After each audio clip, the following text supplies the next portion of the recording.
Hey guys, it's me again.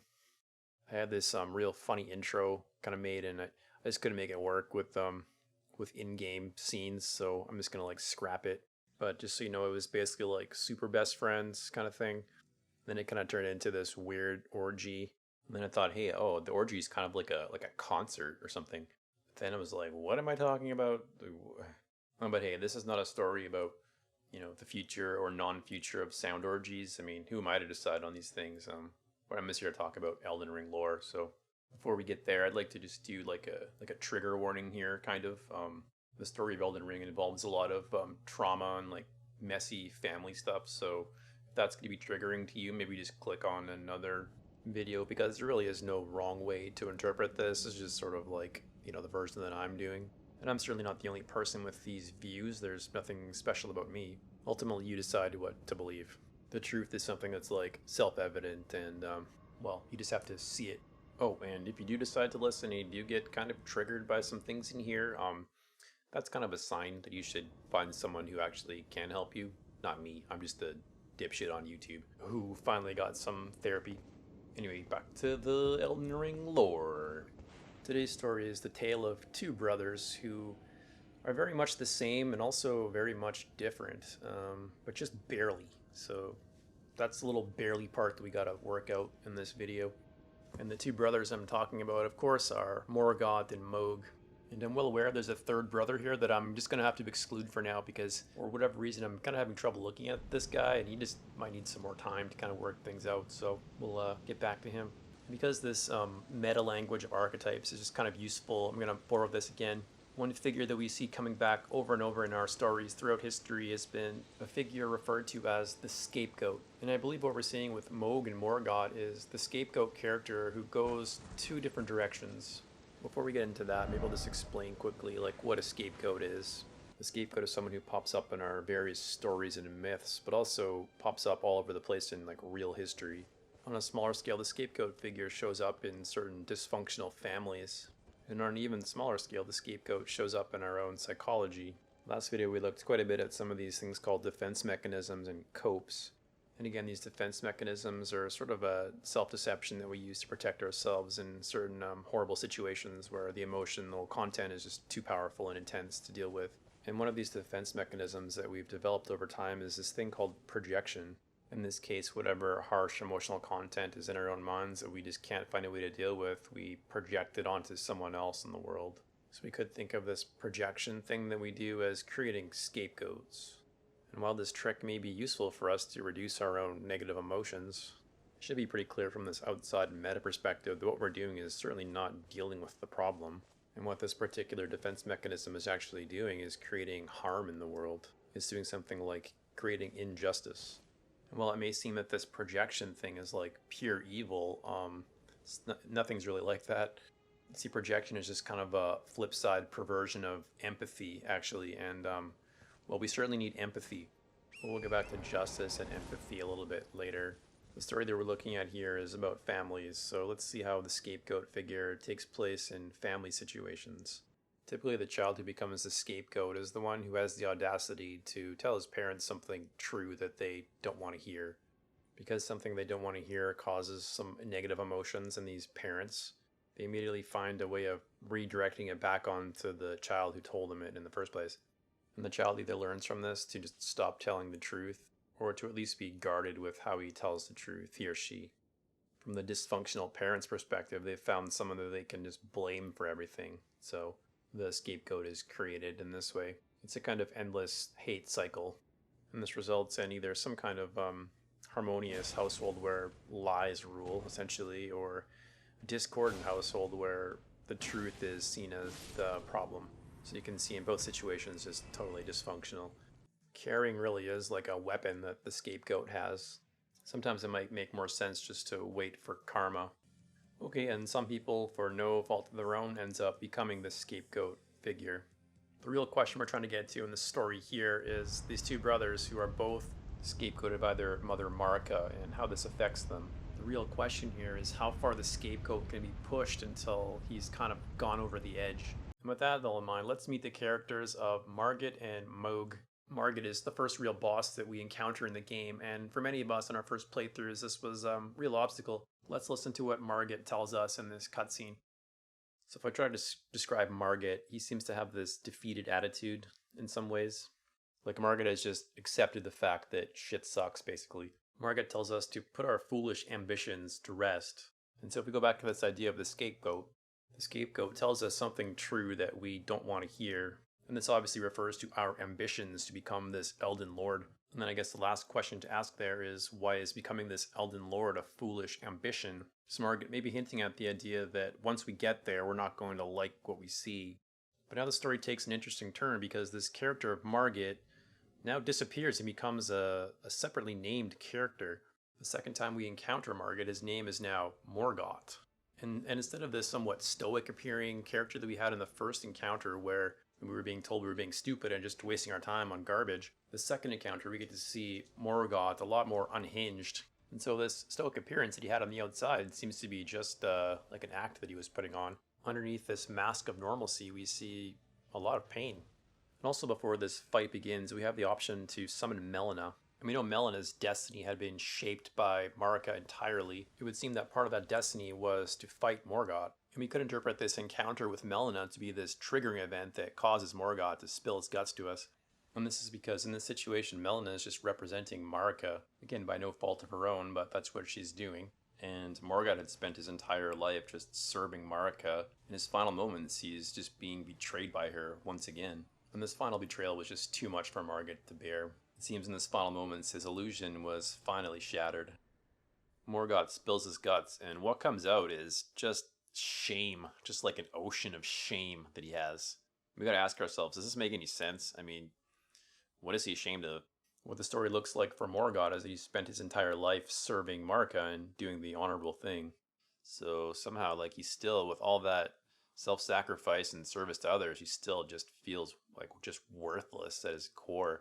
And his strategy for this is just to hide this fact. So Morgott somehow had convinced himself that all of his self-sacrifice would eventually be repaid by Marika. And it was just this delusion that kept him in the cult the whole time. Because of course Marika will never give Morgott the recognition that he craves so much. In the end, he would get nothing but betrayal. And when we finally do defeat Morgott, it seems like he's maybe changed a little bit. Maybe we could even interpret the battle that we have with him as him battling with his own problems. And when it's over, we're joined by the spirit of Godfrey, who's his father, obviously. Godfrey tells Morgott that he's suffered long enough. And what actually happens is his spirit is saved while his earthly form is left behind. But in this little exchange between Godfrey and Morgott, we actually learned something pretty important about these two. So we know that Mark had banished Godfrey at some point in the past, but when he comes back like this and embraces Morgott, you can see that, the relationship was quite a bit different than what we would have seen with Marika and her kids. Like, Godfrey actually cared about this guy. So while Marika appears undeserving of this honor, Godfrey does deserve to be honored. And maybe this is why he was banished in the first place, right? Marika has a cult to maintain, and that's all that matters to her. So in this final scene, Godfrey is telling Morgott that he was deserving of love all along, but by no fault of his own, the love that he deserved was taken from him. Okay, now let's turn our attention to the other brother here, who's essentially the same thing as Morgott, but he just takes a different strategy to deal with his problems. Morgott has the cognitive dissonance of following a parent who obviously does not honor him, and to deal with this, he just kind of stuffs it down inside. But for Mohg, instead of throwing his pain to the shadows, he does a different sort of trick. Mohg would imagine a new type of mother, his mother of blood. But even though bleed is very strong in this game, it's not always the best answer. Nevertheless, it's a tool that Mohg seems to be stuck with. Mohg had been cursed greatly in his life by no fault of his own, and some of the most terrible curses are simply irreversible. However, while extremely difficult to do, some of these curses can actually be transformed into something more like a blessing. This is something like the alchemy of the artist. And given Mohg's connection to this Blood Mother and some of the other characters that he finds himself with, it would seem like before his corruption he had a much more positive role to play in society. However, this trick of sublation is a very difficult one to hold on to. What is needed above all in this sublation process is to hold on to some very basic truths. And you might think you know which crime Mohg is guilty of here based on, Mikla and all this sticky goo that we find, but it's actually not that one. Mohg's delusion is his mother of blood. He's a psycho killer. So this mother of blood delusion, I think, has to be coming from Vare originally, because he's kind of like the Hannibal Lecter of the story. So to get Mohg's body, Mikola just actually tricks us into killing him for him. Mohg was definitely set up and taken advantage of by people who he trusted. And for Mohg, there would be no redemption. He had not been able to see through his own delusions. But another interesting thing that pops up when thinking about Mohg is the idea of responsibility. I've already talked quite a bit how trauma and neglect can cause all sorts of problems with children as they develop, and how clearly this is no fault of these children, they're just being subjected to horrible conditions. Another approach to this has been to look at genetics and see if they can find some kind of evil gene that explains it all. And there may be some kind of gene that does predispose people to some kind of violent behavior. But really what we want when we point our finger at the bad guy, we want to say that this person chose to be this way, that it really is their fault, that they could have done otherwise, but they didn't. They chose to do the wrong thing. But if everything's either determined by genetics, which obviously no one has any control over, they're just born, or it's caused by the environment they grew up in, which again, they have no choice in the matter. What room is left for this concept of free will that we want to point our finger? When we think we're finding this evil intent, are we just deceiving ourselves once again? If Mohg shows us there's no free will, why wouldn't he also deserve to be saved? I mean, it was not his fault that he couldn't be saved. So while Mohg may teach us that we should have sympathy for the devil, at the same time, we can't just throw up our hands and say no free will, so everything is permitted. What does seem pretty obvious is this concept we have of justice is pretty flawed, actually. Maybe we need to dust off some old stone tablets and bring back the old Socratic dialogues. But for now, at least, it seems like we have to just hold two ideas in our head at the same time. There is no free will, and there is real behavior that is simply unacceptable because of the harm that it causes to others. Like, it's actually just this harm reduction that we care about. The problem really seems to be us and our black and white thinking that we're stuck in. We're stuck in projection rather than empathy. In other words, we just keep making scapegoats. Okay, hopefully once we've gained this perspective, we can look back at the Devil Brothers and see maybe some things that could have been different. From this view, I think we can agree that what they both needed and what was kind of taken from them by no fault of their own by Margit was something called boundaries.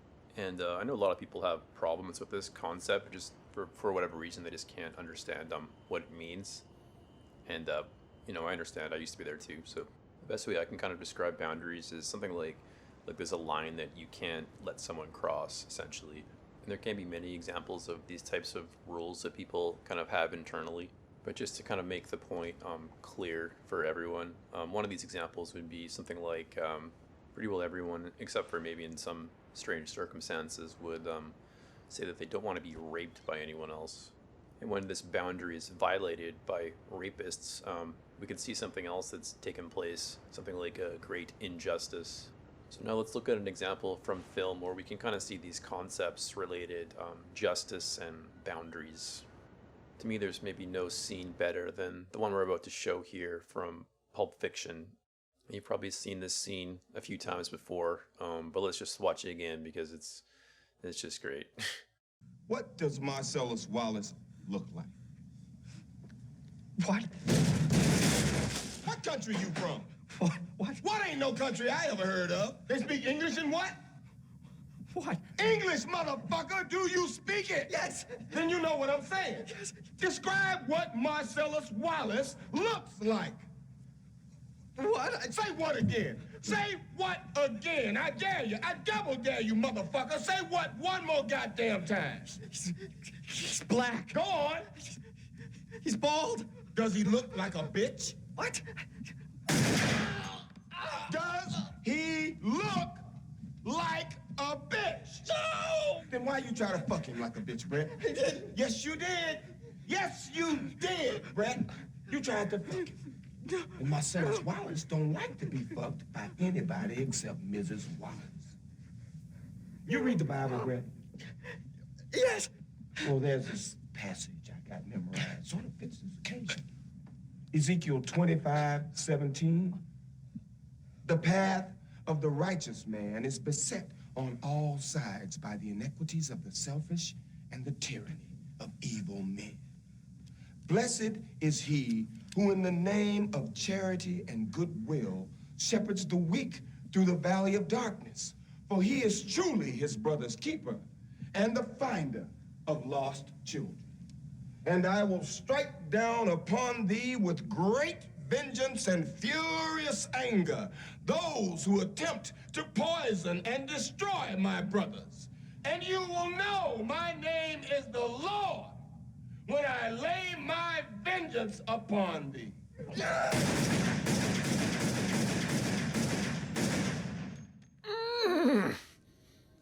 I don't know about you guys, but that gets me a little bit too fired up sometimes. But you know, we need to learn to coexist with our bloodlust. So the type of justice that is shown here and in so many Tarantino films is this idea of the eye for an eye. I like to think of this idea as the spirit of vengeance. Because, I don't know, there was a time when I was a kid when Ghost Rider was one of my favorite characters. But anyway, there's another way we can interpret this scene as an example of boundaries. So in this case, Samuel L. Jackson is literally just the boundaries. And the guy in the chair, instead of being a has-been rapist, is more of a would-be rapist. And suddenly we're not dealing with revenge, we're dealing with prevention. And then so back to our Elden Ring story, how would this concept of boundaries have prevented some of these problems, maybe? All Morgot needed to say was no. But he convinced himself that he couldn't say no. He didn't have any boundaries. For Mohg, it's the same story. He could have said no. But instead of saying no, he says yes when he means no. He becomes lost in his own delusions, just like Mikola. Mikkel himself could have said no, but he thought that he couldn't. He would fall forever into his delusions. But now we can think of which of Marcus' children actually did stand up to her and say no, and who was their real mother. Finally, let's turn to the area of religion, where the game also borrows quite a few ideas. And here specifically, I mean the views of the Gnostics. And again, disclaimer, I'm not some academic or theologian or philosopher or any of these titles, I'm just a guy. And so these series of events aren't going to map onto any particular story 100%. But if you're interested in some of these more esoteric topics, I may leave a link in the description to click on. So the Gnostics have a belief that our material world was created by sort of a lesser god who, did his best but made a lot of mistakes when he was creating us. And that this craftsman itself was created by another god named Sophia. Now when Sophia created this craftsman, she also made a mistake. Instead of creating this god with the greater will, she just kind of creates it on her own. And when Sophia realizes what she'd done, like what this craftsman had created, she decided to imbue in us a kind of spirit that would separate us from the animals, essentially. And the flawed craftsman didn't like this too much. Actually, he got kind of jealous. The craftsman decides he doesn't want any of these souls escaping after death. He wants to just hold on to them all himself. And the only way that this craftsman could actually keep us trapped here was to sort of keep us in ignorance, essentially. So as long as we were ignorant to our own flaws, we would essentially be trapped forever.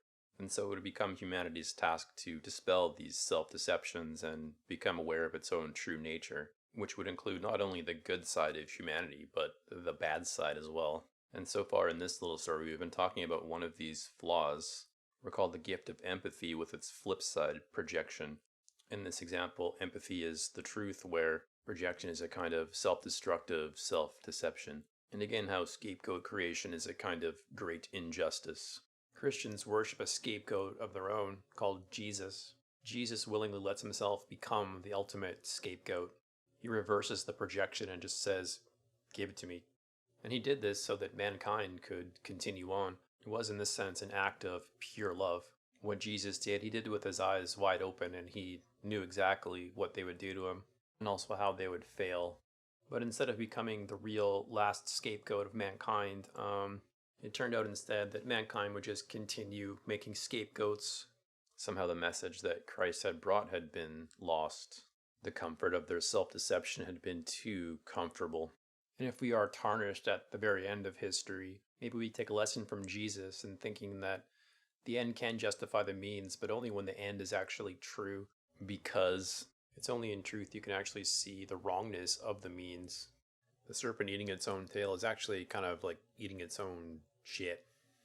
And that's all fine and good, metaphorically speaking, but there is a reality here as well.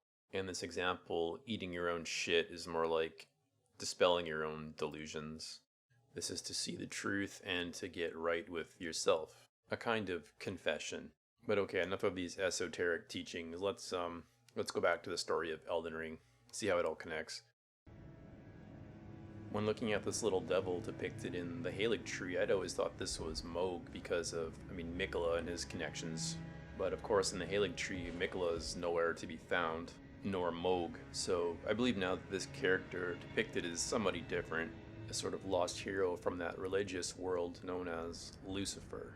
The name Lucifer actually translates to the light bringer, or the morning star, as he's also connected with the planet Venus. But for many of us in the Western tradition, we associate the figure of Lucifer with the devil, not a bringer of light, but more a bringer of darkness. So how do we end up associating the light bringer with this dark father figure? Are they really the same thing, or did we just create another scapegoat? Well, I'm certainly not going to claim to have any answers to these esoteric questions. The version of the story that the game seems to borrow from would give us the answer of two separate devils.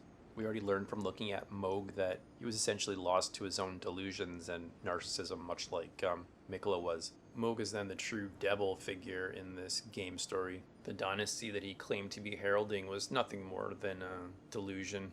But then what about this Lucifer figure whose destiny was to become the bringer of dawn? This figure seems almost the polar opposite of this dark father, and also it would seem that the dawn had never arrived. What about now looking at our second devil character, Margit / Morgott? The first time we encounter this figure is in the form of Margit near the start of the game, a stoic, almost self-defeating character. Margit's weapon is a staff, like a shepherd's staff almost.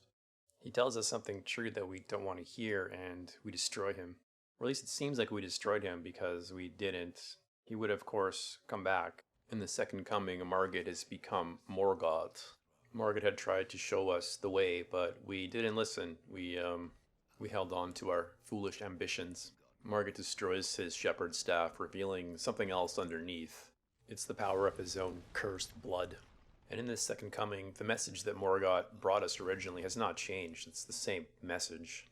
What has changed instead is him. See, Morgott had spent his entire life just serving Marika. He had convinced himself that if he kept serving her, eventually he would be rewarded for this. When we reach Morgott, there's also an option to summon Melina at this fight, and this has always been Melina's purpose, was to arrive at this point to kind of break the spell for Morgott. Instead of finding the love and acceptance that he craves so badly from Marika, in his last moments he's just betrayed by her once again. And this is because, by no fault of her own, Melina has always been a pure servant of Marika. She effectively represents the purest form of Marika's will, which is to just live forever. And so if it's not clear just to spell this out, what does Morgott become? The spirit that now fills Morgott is something more like one part devil, one part angel. These two apparent opposites have combined like Voltron, but Morgott would be defeated, or so it would seem, because you know who assembled the clan. Upon Morgott's defeat, we are visited by the spirit of Godfrey, which is, of course, his father. Now back to Lucifer, who had become fallen because he at one time had thought that he would be kind of bigger than God. But Lucifer too had deceived himself because no matter how big he is, there's always something bigger. He had seen the forest instead of just a single tree. Morgott had his ticket to the big sound orgy. In the end, all of his suffering had been transmuted into gold from a very unlikely source, Marika, of course in the form of Melina, who helped Morgott dispel his self-deception. And as the battle concludes, we learn that Melina has now found a new purpose. We know this is not the end of the story because the story's already been written. There is no free will. Because next, of course, we would have to take on the fire giant. And this was going to be no easy task. We'd probably have to summon the super best friends in a new kind of Voltron. But where would the story actually end? Like, would we ever find this Age of Stars ending? And ultimately, it's up to the Tarnished to decide. It's the kind of inevitable conclusion that you arrive at when all self-deception has been eliminated. What's revealed underneath is Marika's will, which is to continue. Let's quickly check out some numbers before I leave you here. Obviously, I want this number to go up to 100%, but if we don't get there, I mean, nobody's perfect. And hopefully it's pretty clear that to think otherwise would be a bit of self-deception. I did a poll recently. I wanted to see what you guys would think for a good topic for the next video, and so far everyone's kind of clicking on Prince of Death Godwin. And that could be a very interesting Christmas story, but well, we'll see. that's really not an easy story to tell, so I'm still trying to figure out how to even do it. Godwin may have been the most cursed of all, but he also could have been the most blessed. So, no guarantees. All we can do is try our best and hope for the best, right? Okay, other numbers, keep it for yourself because everybody's got bills to pay. What else here? Oh, just to make things clear, I went and bought me an outfit today that costed a lot of money today. You know what I mean? Because I figured that Wu-Tang was going to win. I don't know how y'all see it, but when it comes to the children, Wu-Tang is for the children. We teach the children. You know what I mean? Puffy is good, but Wu-Tang is the best, okay? I want y'all to know that this is ODB and I love you all. Peace. Thank you, Mr. Margit. Is this us? Yeah. I'm confused now.